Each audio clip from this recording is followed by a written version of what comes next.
My sisters and brothers, as we journey through this Holy Week of 2020 leading up to the great Easter mystery, we can be assured that this Holy Week will be one like we have never celebrated before. With the coronavirus and all the ramifications and the crosses and the challenges and the crises that this has caused, it will be a very different Holy Week.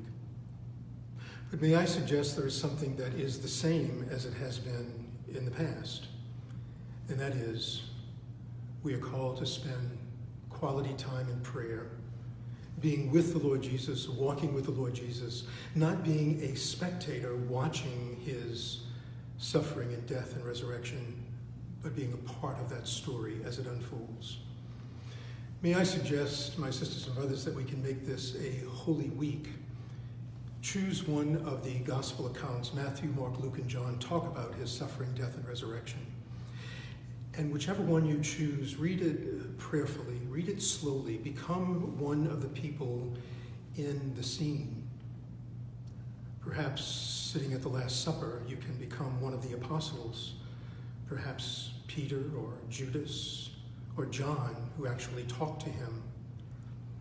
Perhaps you will be able to look at Peter as he is in the garden, watching Jesus pray, and falls asleep, and so do the other two disciples.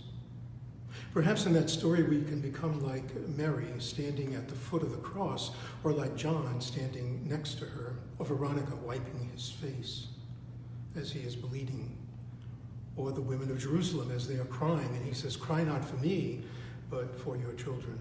Or perhaps we can be Joseph of Arimathea, asking for the body of Jesus so that we can bury it in a very sacred way.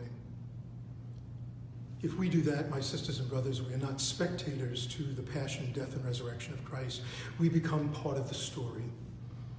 And it is important that we always become part of the story to see God's love and fidelity, but in a special way as we go through the coronavirus crisis.